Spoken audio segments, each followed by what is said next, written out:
नमस्कार. आमच्या यूट्यूब चॅनलमध्ये आपलं सहर्ष स्वागत.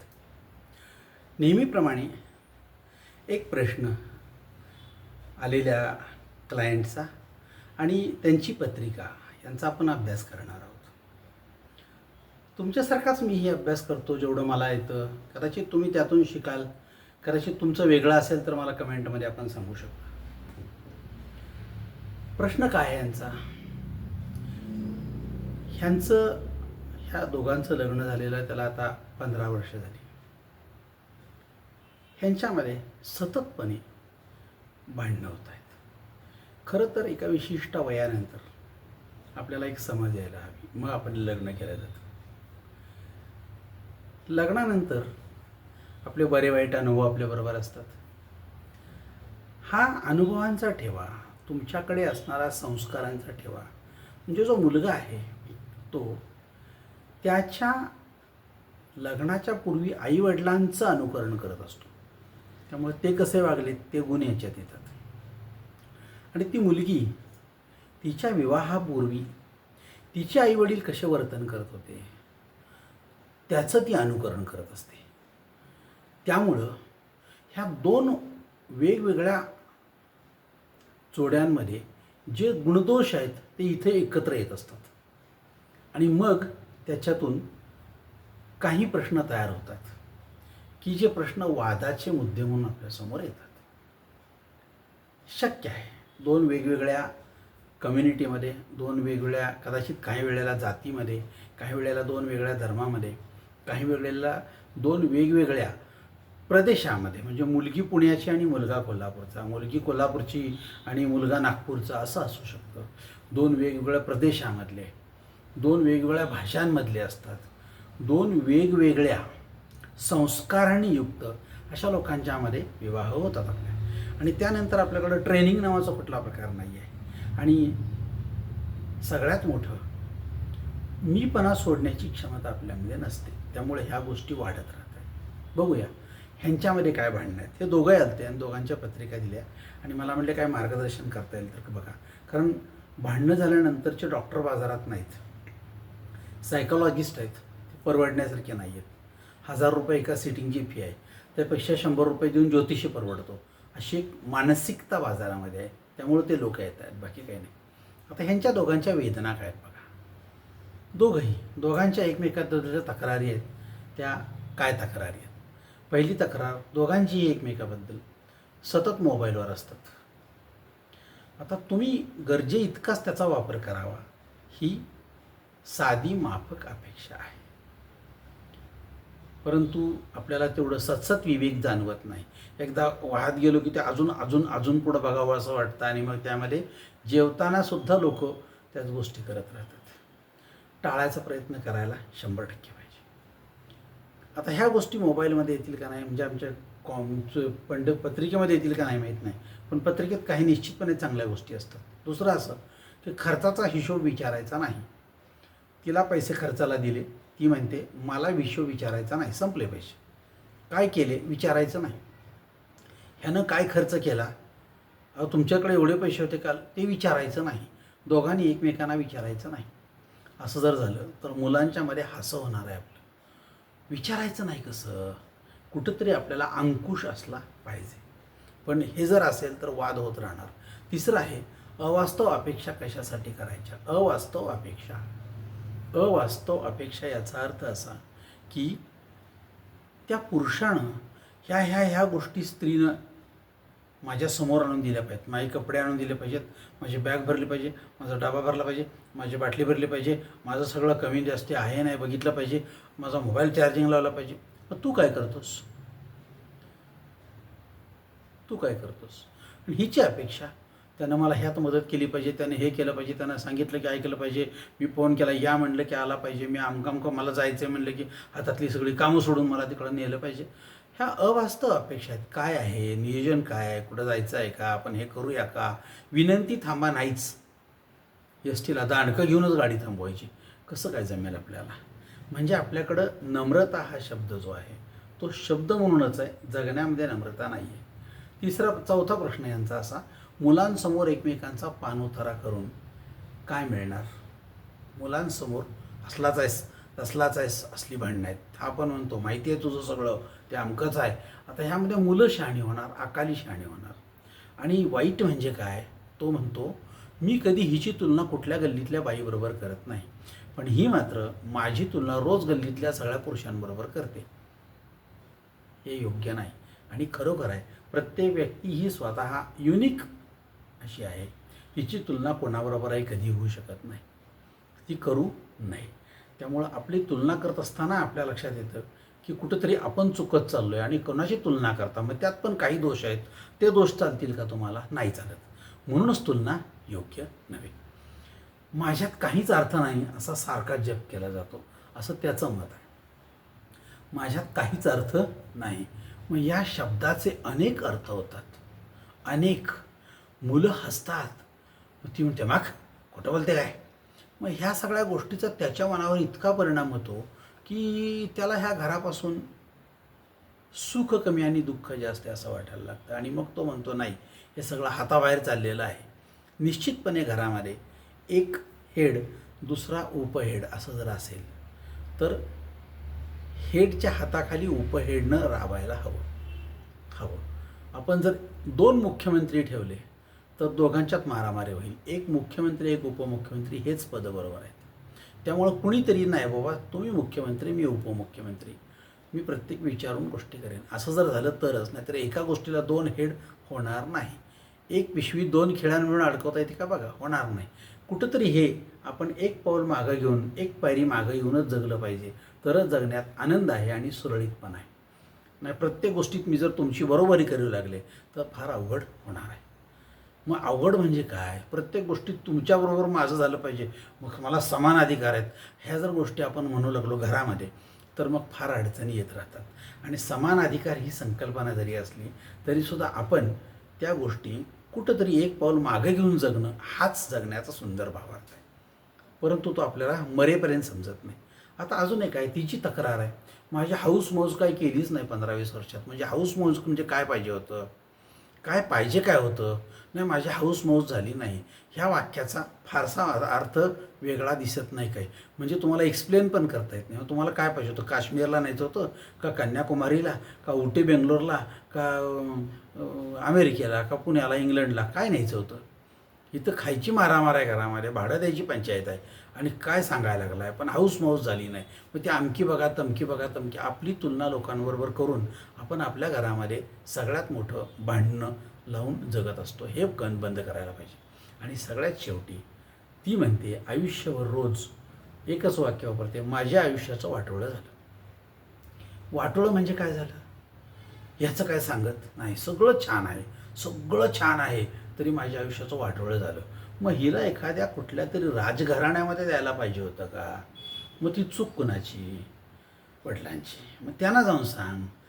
परंतु हे नेमकं बघितलं आपण तर सगळ्यात मोठा भाग तो आहे की आपल्याला सुख जे आहे त्याचं निश्चितपणे एकदा काय आहे हे ठरवायला हवं. ते जर ठरवत नसू तर तुमची अडचण आहे.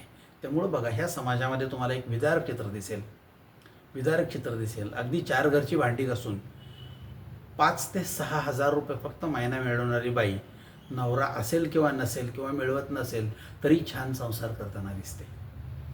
ज्यांना 40 ते 50 हजार रुपये पगार आहे ते सुद्धा छान संसार करताना दिसतात. 5,000 वालेही करतात, 50,000 वालेही करतात. ज्यांना 1,00,000 रुपये पगार येतो घरामध्ये तेही संसार करतात. आणि ही सगळीच मंडळी 25 तारखेला कफल्लक असतात.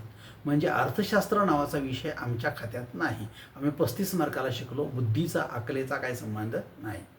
5,000 वाल्याची अवस्था तीच, 50,000 वाल्याची अवस्था तीच आणि 1,00,000 वाल्याची अवस्था तीच. म्हणजेच काय तर आम्हाला कुठं आहे, योग्य खर्च कुठला आहे, करायला हवा काय, आपल्या भविष्याची तरतूद काय, ह्या गोष्टी केन्सनं सगळ्या अर्थशास्त्रात सांगितल्यात, पण आपल्याला त्या जमल्या नाहीत. त्यामुळे आपल्या अडचणी आहेत. बघूया आता ह्या सगळ्या यांच्या वेदना आपण समजून घेतल्या. त्या बाईंची पत्रिका आपण बघूया.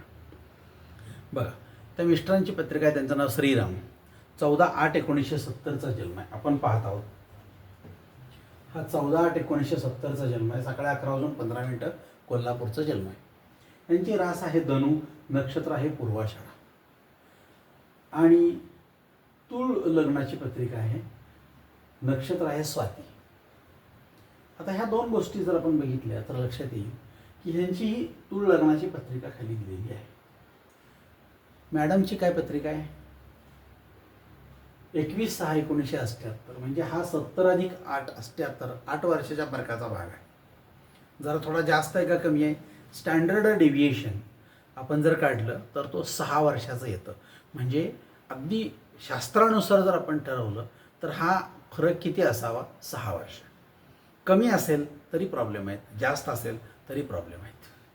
दोन्ही गोष्टी अडचणीच्या आहेत. मग ते सुरक्षित अंतर ठेवा असं एस टीच्या मागं लिहिलेलं असतं कुठल्या वाहनाच्या, पण किती ठेवा? 5 फूट का 1 किलोमीटर सांगितलेलं नसतं, तसा प्रकार आहे हा सगळा.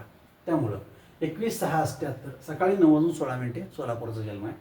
त्यांचा रास आहे धनु, नक्षत्र आहे मूळ, चरण आहे चौथा, लग्न आहे कर्क, आश्लेषा नक्षत्र दुसरा चरण. आता ह्या दोन्हीत जर बघितलं तर हे आहे श्वान योनी आणि ही आहे मार्जार योनी. इथं बघितलं तर हे पूर्वाषाढा नक्षत्र, हे आहे वानर योनी आणि स्वाती हे आहे व्याघ्र योनी. म्हणजे हे चित्र कसं आहे बघा यांचं आपण जर बघितलं तर त्या मिस्टरांची वानराचा चेहरा आहे किंवा डोक्यात गुण आहेत आणि अंगात गुण आहेत ते वाघाचे, आणि त्यांचं कसं आहे? चेहरा श्वानाचा आहे आणि अंगात गुण आहेत मांजराचे, दिसतच नाहीत ते सगळे वरबडणारे. मग ह्या गोष्टी जर बघितल्या तर ह्या दोन वेगवेगळ्या घटना, वेगवेगळ्या व्यक्ती आपण एकत्र आणून जगवतोय, निश्चितपणे ह्याच्यामध्ये अडचणी येणार. आणि अडचणी आल्या तर आपल्याला काय करावं लागणार? आपल्याला हे बघावं लागणार. हे कर्क लग्नाची पत्रिका आहे, ही तुळ लग्नाची पत्रिका आहे. आता आपण विचार करू ह्यांचा की साधारणपणे ह्यांची पत्रिका जी आहे त्यामध्ये ह्या मिस्टरांची जी पत्रिका आहे ह्या पत्रिकेमध्ये साधारणपणे पूर्वाषाढा नक्षत्र आहे. मग ह्या पूर्वाषाढा नक्षत्राची सुरुवात जी आहे ती महादशेमध्ये शुक्रानं होते. लक्षात ठेवा, ही शुक्रानं होते. शुक्र महादशा शुक्राने सुरुवात होते. त्यामुळं साधारणपणे जन्मतःच या लोकांना जिभेचे, तोंडाचे, बोलण्याचे हे प्रॉब्लेम येऊ लागतात आणि ते पुढं किती दिवस असतात? जोपर्यंत ते दशा आहे तोपर्यंत. म्हणजे साधारणपणे ही महादशा यांच्या आयुष्यामध्ये ह्या 70 पासून 85 म्हणजे 15 वर्ष होती. शुक्राची महादशा 16 वर्ष असते. आणि त्यानंतर आपण जर बघितलं तर मॅडमची पत्रिका काय सांगते? 21/6/78 सकाळी 9:16 सोलापूर, मूळ नक्षत्र आहे. आता हे मूळ नक्षत्र जे आहे ते पित्याचा धरणाश करणार आहे. मग ह्याची शांती केली का? हो केली लहानपणी. यांची शांती केली का? पूर्वाषाढा नक्षत्राची हो केली लहानपणी. खरं तर शांती लहानपणी करून उपयोग होईल असं वाटत नाही मला वाटत नाही. धर्मशास्त्रात असेलही, परंतु माझं स्पष्ट मत आहे की आपण एखादी शांती करतो म्हणजे एखाद्या मुलाला आपण एक झपाटा मारतो. 5 वर्षाचं 1 वर्षाचं मुलं आणि त्याला मी एक झपाटा मारला, काय झालं? चड्डीत शू केली, त्याला कळलं का काही? नाही. त्यात बदल होईल का? नाही होणार. म्हणजे हे मोठ्याना आपण जर करत असताना सांगितलं की तुमची अमक्या एक शांती, अमका दोष आहे आणि तो कमी होण्यासाठी मी करत आहे, आणि जर ती केली तर तुमच्या वागण्यामध्ये अमके बदल केले तर तुम्हाला त्याचे फायदे मिळतील, हे सांगितल्यानंतर जर त्यानं ते ऐकलं आणि फॉलो केलं तरच त्या शांतीचे फायदे मिळणार आहेत, अन्यथा त्याचा फायदा मिळणार नाही. क्लिअर कट गोष्ट आहे. मग नंतर आपण जर विचार केला तर हे मूळ नक्षत्र जे आहे ते धननाश करणारं. आता हे आश्लेषा नक्षत्र आहे, याचा देवता नाग, जिभेवर, तोंडावर म्हणजे शरीरावर जर असेल, आता हे नक्षत्र लग्न कोष्टक म्हणजे शरीर नागाचं, विचार करा. आता जर असेल तर साधारणपणे काय आहे? आश्लेषा नक्षत्राची देवता नाग, जिभेवरती यांच्या काय असतं माहिती आहे ना? 2च शब्द बोलतील पण समोरच्या माणसाचं 2 मिनिटात पानिपत करतील. म्हणजे नागासारखं आहेत, डंख मारतो आणि निघून जातो, मग तो सगळा फेडतो, तशी परिस्थिती आहे. म्हणजे आपल्याला हे गुण दिसत नाही आहेत, हे गुण पत्रिकेत दिसतात. मग आता ह्या 2 पत्रिकांच्या मध्ये जर आपण बघितलं तर आपल्या लक्षात यायला पाहिजे की ह्यात काय दोष आहेत. आपण आता ह्याला एक गोष्टी आहे की ह्यांची जर आपण ही तुलनात्मक कुंडली आपण बघितली, तुलनात्मक, तर आता ह्यांच्यामध्ये भांडणं का होतात ह्या गोष्टी जर बघायच्या असलं तर तुम्हाला काय काय बघावं लागेल. बघा, माझं मत आहे पहिल्यांदा मी याच्यामध्ये 1 नंबरचं स्थान बघेन. 1 नंबर स्वभाव कसे आहेत. 2 नंबर यांची सांपत्तिक स्थिती कशी आहे बघेन. द्वितीय स्थान धनस्थान कसं आहे. त्यानंतर ह्यांचं यश, ग्रहसौख्य हे कसं आहे हे 4 नंबरवर कळणार आपल्याला. त्यामुळे त्यानंतरचा विषय असेल माझा की 4 नंबरचं घर बघायचं आहे मला. आणि त्यानंतर मी बघणार ह्यांचं वैवाहिक सौख्य चांगलं नसेल तरच ह्यांच्यात वाद होतात. म्हणजे सप्तम स्थानाचा विचार, म्हणजे इथं मी घेतो हे सप्तम स्थान, म्हणजे आपल्याला 1, 2, 4 आणि 7 ह्या 4 स्थानांचा विचार करावा लागेल.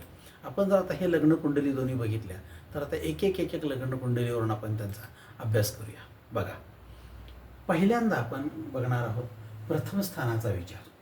आता हे प्रथम स्थान, ह्या श्रीरामांच्या कुंडलीतलं प्रथम स्थान आपण विचारात घेतोय. ह्या प्रथम स्थानात गुरु तूळ राशीत चित्रा नक्षत्रामध्ये आहे. तूळ रास आणि चित्रा नक्षत्रात गुरु आहे. आता जेव्हा गुरु चित्रा नक्षत्रात येतो किंवा तूळ राशीत येतो तेव्हा पुस्तक काय सांगतं, तो जरा जास्त तापट आणि एक कल्ली करतो माणसाला. मग हा माणूस जन्मतःच ह्याच्या पत्रिकेमध्ये हा दोष आहे. लक्षात घ्या, हा लग्नानंतर तापट झाला नव्हे, जन्मतःच हा दोष आहे. त्यामुळं स्वभावाचा तापट आणि एक कल्ली आहे. एक तर तापट असल्यामुळे समोरच्याचं ऐकून घेतलं जात नाही, आणि 2 म्हणजे एक कल्ली असेल तर सगळ्यांचं ऐकून घेतो आणि करायचं तेच करतो. मग अशा व्यक्तीशी साधारणपणे घरात जर समजा कोणाशी काय वाद झाला किंवा काय, तर लोक हळूहळू म्हणतील ह्याला भांडल्याशिवाय उपयोगच नाही आहे. मग स्त्रीला एक कली नवरा कधीही आवडत नाही. तिला माझं ऐकणारा, माझ्याशी चर्चा करणारा, माझं चुकीचं असेल तर पटवून देणारा असा नवरा आवडेल. एक कल्ली आवडणार नाही. मात्र हा गुरु प्रतिकूल वातावरणात, तुळेतला गुरु बरं का, हा प्रतिकूल वातावरणात आणि सांपत्तिक अडचणीतून कुटुंबाची जबाबदारी उत्तम रीतीने पार पडताना कुशल प्रशासक असतो, असं पण पुस्तक म्हणत आहे. म्हणजे हा माणूस नोकरीत असेल किंवा व्यवसायात असेल, नोकरीत आहे हा, परंतु हा उत्तम कुशल प्रशासक आहे. हा व्यवस्थित घर सांभाळतोय. फक्त त्याची एकच अडचण, कुणी काय मागितलं काय केलं तर लक्ष देतच नाही. तो कुठले पैसे आणायचे, माप तुम्ही रोज काय मागाल, म्हणून ह्यांची अडचण आहे. मग वाद इथं होतो, आम्ही काय म्हणतो आम्हाला किंमतच नाही, आमचं काय ऐकलंच जात नाही. अरे पैसेच नाही तर तुझं ऐकायचं काय. मग काही जण दुखावतात त्यामध्ये. आणि मग मॅडमचं जर बघितलं आपण तर लग्न कुंडली पहा मॅडमची. इकडं ही झाली मिस्टरांची. मॅडमची लग्न कुंडली काय म्हणते, मॅडमच्या लग्न कुंडलीत कर्क राशीत शुक्र आहे. हा कर्क राशीतला ह्यांचा स्वभाव कसा आहे, ह्या चंद्राच्या राशीत शुक्र हा अन्योन्य योग होय. ही चंद्राची रास आहे, त्यात असणारा शुक्र हा अन्योन्य योग आहे. पण चंद्राचं जर बघितलं तर शुक्र हा कोण आहे, समग्र आहे. तो मित्रही नाही आणि शत्रूही नाही. मग हा अन्योन्य योग आहे. हा सांपत्तिक स्थिती चांगली ठेवतो, तुमची आर्थिक स्थिती चांगली ठेवतो. परंतु चंद्राचा म्हणजे शुक्राचा चंद्र शत्रू आहे, लक्षात घ्या. या शुक्राचा चंद्र जर बघितला तर आपण शत्रू आहे. मग शुक्राचा चंद्र शत्रू असल्यानं तो असमाधानी वृत्ती ठेवतो, असमाधानी वृत्ती. मग यामध्ये वृत्ती स्त्रीची असमाधानी जर ठेवली गेली तर तिला कुठल्याही गोष्टीचं कधी समाधान मिळणार नाही. मग वादासाठी हा एक मुद्दा फार मोठा असेल. हा वाद रोजचाच खेळ होतो. मग कुठली गोष्ट म्हणलं तर तिला समाधानापुरतं मिळणार नाही. तिनं जर जी गोष्ट सांगेल ती तिला पूर्णपणे मिळणार नाही. म्हणल्यानंतर अपुरी मिळाली तर त्या गोष्टीचं तिला निश्चितपणे खंत राहील. त्यामुळं दोन्हीच्या स्वभावांचा विचार करत असताना हा माणूस एक कल्ली आहे आणि हिला साधारणपणे अन्योन्य योगामुळं चांगली सांपत्तिक स्थिती असून सुद्धा असमाधानी ठेवलं जात असेल आणि असमाधान राहत असेल तर ह्यांच्यातल्या वादाची पहिली ठिणगी इथं पडते. त्यामुळे साधारणपणे हा प्रथम स्थानचा विचार तो राहील. आता मी द्वितीय स्थानाकडे धनस्थानाकडे येणार आहे. आता धनस्थान काय सांगतंय बघा, मिस्टरांच्या पत्रिकेमधला धनेश हे धनस्थान. ह्या धनस्थानाचा स्वामी मंगळ वृश्चिक रास आहे ना. मग धनस्थानाचा स्वामी जो मंगळ आहे तो कुठं आहे, धनेश कर्मस्थानामध्ये गेला बघा, इकडं आला. हा इथं ह्या कर्मस्थानामध्ये तो रवी बरोबर आहे. आता तो नीचेच आहे. कर्क राशीमधला मंगळ नेहमी नीचेचा असतो. मंगळ म्हणजे ऐश्वर्य. तो कर्क राशीत नीचेचा म्हणजे ऐश्वर्य देणार नाही.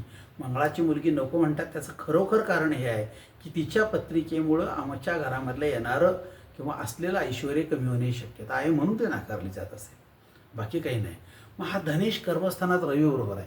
पण कर्क राशीत मंगळ नीचेचा म्हणजे तो उत्तम फळे देतच नाही. मग धन पुरेसे असणार नाही. मग व्यक्तीला हट्टी आणि मानसिक अस्थिर करतो. कोण, हा मंगळ व्यक्तीला हट्टी आणि मानसिकरित्या अस्थिर करतो का, तर धन जे आहे ते आमचं पुरेसं येणार नाही. मग अस्थिर जर करत असेल तर हा पुष्य नक्षत्राचा मंगळ आहे. लक्षात घ्या, नीचेचा पुष्य नक्षत्र कर्क राशीतलं तो व्यक्तीला अहंकारी बनवतो. मी म्हणजे कोण, काय समजलात मला, मी कोण आहे माहिती आहे का, हा जर वाक्यासारखं उच्चारलं गेलं तर मात्र फार अडचणीचं झालं. मग ज्या वेळेला असं वाक्य येतं त्यावेळेला मी कोण हा प्रश्न फार मोठा आहे. शोधायला गेला आयुष्यावर ते सापडणार नाही. मग हा प्रकार अडचणीचा आहे. आता मॅडमची पत्रिका बघा. हे मॅडमचं धनस्थान. धनस्थानात काय आहे, सिंह राशीमध्ये मंगळ आणि शनी आहे. मंगळ आणि शनी. आता धनस्थानात मंगळ शनी युती सिंह राशीत आहेत. म्हणजेच काय, शत्रू राशीतला शनी व्यक्तीला चिडखोर आणि लहरी बनवतो. शत्रू रास सिंह रास रवीच्या राशीतला शनी व्यक्तीला चिडखोर आणि अहंकारी बनवतो, लहरी बनवतो. हा लहरी येईल तसा यांचं. मग चिडखोर तर होतातच. मग चिडखोर झाले की तुम्हाला लहरी होतात. काही नाही, काय झालं, उठायचं, सिनेमाला जायचं आहे मला, अरे काय ठरलं नाही, आमका नाही, नका दुसरीकडे जाईन, माझा आपण मला चालू जाय, उठायचं नाही असं म्हणतो आपण त्याला. की काही न सांगता लहर आली की एखादी गोष्ट करायची, ही प्रवृत्ती चांगली नाही. आणि या वेळेला मात्र जर हा शुक्र हा रवीच्या बरोबर आला आणि तो शत्रू घरात असेल तर अजून एक बाब सांगतं पुस्तक, ती म्हणजे संततीबाबत तो असमाधानी ठेवतो. संतती आहे पण तिच्याबद्दल समाधान नाही. काय हे पोरगं असलं, ती पोरगी तसली, काय अर्थ नाही पोरांमध्ये, कशाला माझ्या पटाला आली, ही वाक्यसारखी ह्यांच्याकडनं येतात. म्हणजे ह्यांच्याबद्दल ह्यांच्याकडे समाधान काय असत नाही. मग शनीचा मंगळ शत्रू आहे. लक्षात घ्या, शनीचा मंगळ हा शत्रू आहे. मग धनस्थानामध्ये हे दोन ग्रह का आले बरं. शनीचा मंगळ शत्रू असल्याने सिंह राशीतील धनस्थान सामान्य फळं देतं. हा सामान्य फळं देणारा भाग म्हणजे काय, तर साधारण तुम्हाला जी काही फळं मिळतात ती तुम्हाला सामान्य फळं म्हणजे धनस्थान तुम्हाला जेवढं रक्कम गरजेची आहे तेवढीच किंवा थोडीफार जास्त देईल. त्यामध्ये तुम्ही फक्त जगू शकता, चैन्या करू शकत नाही. मग परंतु तुमचा जर चैनीखोर स्वभाव तयार झाला तर तुम्हाला ते पैसे पुरणार नाहीत आणि तुमच्या वांदे येणार खाण्याचे. किंवा मग उसने घ्या, त्यांचे देत राहा, कर्जबाजारी होत राहा. हा प्रकार घरात जर आवडला नाही तर वादाला मुद्दा 100% आला म्हणून समजायचं. त्यामुळे हे झालं धनस्थान. आता मी जाणार आहे चतुर्थ स्थानामध्ये. चतुर्थ स्थान म्हणजे काय, साधारणपणे चतुर्थ स्थान सुखाचं स्थान आहे. मग ह्या सुखाच्या स्थानाचा विचार करता चतुर्थेश म्हणजे ह्या सरांच्या चतुर्थ स्थानाचा स्वामी मकर राशीचा स्वामी शनी तो नीचेचा आहे आणि सप्तमात आहे. नीचेचा आहे आणि सप्तमात. शनी म्हणजे आनंद देणारा. मग सुखस्थानाचा विचार करता चतुर्थेश शनी हा मंगळाच्या राशीत, मंगळाच्या म्हणजे मेष राशीमध्ये, मेष राशीमध्ये शनी, मंगळाच्या मेष या राशीत शनी ही शत्रुरास वैवाहिक सौख्य देते पण आनंददायी नाही. ही शत्रुरास आहे त्याची. शनीची मेष ही शत्रुरास आहे का, तर आपण शनीचं जर बघितलं तर मंगळ हा शत्रू आहे. परिणामी शत्रू राशीमधला शनी हा तुम्हाला वैवाहिक सौख्य देतो पण ते आनंददायी नाही. म्हणजे वैवाहिक सौख्य आहे पण मला त्यात आनंद नाही असं असेल तर आपण म्हणतो जेवण आहे, जेवलो पोटभर पण काय बेचव आहे हो, जीव वाटला नाही, असं जर झालं असेल तर वैवाहिक सौख्य देतो पण आनंददायी नाही. परिणामी मूळ नक्षत्र श्वान योनीचे असल्याने, परिणामी ह्यांचं मूळ नक्षत्र श्वान योनीचं आहे. ह्याला वैवाहिक सौख्याची फार चटक आहे, फार गोडी आहे, त्यासाठी ते काहीही करायला तयार आहे. मग आपण असं जर बघितलं आणि ह्यात जर समजा आनंददायी नाही म्हटलं तर मग माणसाचं तळपायाची आग मस्तकाला जाणार की. आणि मग काय होणार, हा भांडणाचा विषय होतो, तो वाढत जातो. बऱ्याचशा भागांमध्ये बऱ्याचशा घरांमध्ये भांडणाचे विषय असतात ते साधारण बेडरूममधले असतात, पण ते जेव्हा किचनमध्ये येतात तेव्हा ते विषय काढायचे नाहीत, दुसऱ्या कशावरून तरी भांडणं केली जातात. हा सगळ्यात मोठा आपल्याकडचा भाग आहे की लोकांना कळू नये. त्याला माहीत असतं ही का भांडते आणि तिलाही माहीत असतं की हा का भांडतोय, पण कारणं दुसरी दाखवली जातात. म्हणजे मला जेवायचं नाही, जेवण चांगलं झालेलं नाही आहे पण मला ते सांगायचं पण नाही आहे, तेव्हा काय म्हणायचं, काय उशीर झाला आहे, जरा वेळ नाही आहे आणि पोटात जरा साज बरोबर नाही आहे, जरा गुडगुड व्हायला लागलं आहे. गुडगुड कसं होतं आहे, हां गुडगुड बिडगुड काही नाही, तुला खरं कारण तुला सांगायचं नाही आहे. मग आपण कधीही खरं कारण सांगत नाही आणि आपलं सगळं खोटं सांगून जातो. परिणाम असा होतो की साधारणपणे या श्वानयुनीच्या लोकांचे प्रॉब्लेम येतात, हे बोलू शकत नाहीत. त्यामुळं स्पष्ट बोलणे हा भांडणाचा विषय होतो. स्पष्ट बोलली की अडचणीचं येतं. चतुर्थे शुक्र. आता हिच्या पत्रिकेमध्ये जर बघितलं आपण, तर हिची चतुर्थ स्थानाची पत्रिका बघितली तर स्थूल रास आहे, त्यात हर्षल आहे. हा काय देतो? अचानक माणसाला बदलण्याचे संकेत देतो. काही नसतंय चांगलं, अचानक उठतात. बघा एकदा असंच झालं, एक माणूस म्हणला मला काय वेळच जाईना, उठलो आणि बायकोला एकदा माकडीनं म्हणालो आणि 3 तास कसे गेले कळलेच नाहीत. मग काय होईल हो? तुम्ही अशा हर्षलसारखे जर वेळ घालवायसाठी जर कुणाला काय म्हणू लागला घरात तर वाद होईल. नाही तर काय 3 तास ती भांडत बसली. मग ह्याला वाटलं बरं झालं माकडीनं म्हणलं ते. असा याचा अर्थ जर बघितला, हा विनोद जरी असला तर वस्तुस्थिती ही अशीच आहे आपली जगण्याची. त्यामुळं हा तुळेचा शुक्र, तुळ राशीतला शुक्र हा कुठं आहे? हा लग्नी आहे, हा कर्क राशीत आहे. मग आपण जर बघितलं आपण एकदा की चतुर्थे शुक्र हा पुष्य नक्षत्रात आहे. या कर्क राशीत म्हणजे पुष्य नक्षत्र आहे, त्या लक्षात घ्या. म्हणजे गुरुच्या राशीत, गुरुच्या शत्रू राशीत. आता ह्या जर बघितलं शुक्र, तर शुक्राचा कोण आहे? गुरु हा सम आहे. पण गुरुला विचारलं तर शुक्र हा त्याचा शत्रू आहे. हा पण बघितला तर शुक्र हा पुष्य नक्षत्रात गुरुच्या शत्रू राशीत, गुरुच्या शत्रू राशीत आहे. तो कोणाचे ऐकत नाही, तो आपलेच खरे करण्याचा ठेका, सगळ्यांना नाराज करतो आणि सुखाकडे ओढतो. सगळ्यांना नाराज करतो आणि सुखाकडे याची ओढच नाही आहे. म्हणजे हा जर समजा सुखाकडे जात नसेल, तर हा चतुर्थेश जर लग्नी असेल आणि तो सुखाकडे जात असेल, तर साधारणपणे शुक्र म्हणजे जिभेवरची सरस्वती, ही सरस्वती नसते तेव्हा जिभेवर दुसरीच सरस्वती येते. आणि मग काय होतं? तर व्यक्ती एकमेकांना बोलत असताना चांगले शब्द न वापरता ठेवणीतले, शिलकीचे, लोकांना ऐकावे वाटणारे, मग लोक ह्यांच्या भांडणाला कान देऊन ऐकत बसतात आणि त्यांची करमणूक होते. हा सगळा प्रकार अडचणीचा ठरतो. आणि आता आपण बघणार आहोत की सप्तमेश काय आहे यांचा. सप्तम स्थानांचा विचार करायचा. सप्तम स्थानाचा विचार काय? यांचा सप्तमेश मंगळ. बघा ह्यांचा सप्तमेश म्हणजे या सप्तम स्थानचा स्वामी, ह्या मेष राशीचा स्वामी मंगळ हा कुठं आहे? नीचेचा आहे, हा कर्मस्थानात आहे. नीचेचा आणि तो कर्मस्थानात. याचा सप्तमेश मंगळ कर्मस्थानात म्हणजे हा माणूस कर्मस्थानात जर मंगळ गेला असेल तर फक्त उद्योगाच्या मागे आहे, 4 पैसे मिळवण्याच्या मागे आहे. प्रकृतीचे आजारपण घेऊन हा माणूस पैसे मिळवण्याकडे धावतोय. का? तर हा रवी हा इथं कर्क राशीमधला हा प्रकृतीचे प्रॉब्लेम तयार करतो. त्यामुळं हा माणूस हे प्रकृतीचे प्रॉब्लेम, आजारपण आहे तरी रजा न काढता उद्योगात आहेच, आजारी आहे तरी काम करतच राहतो.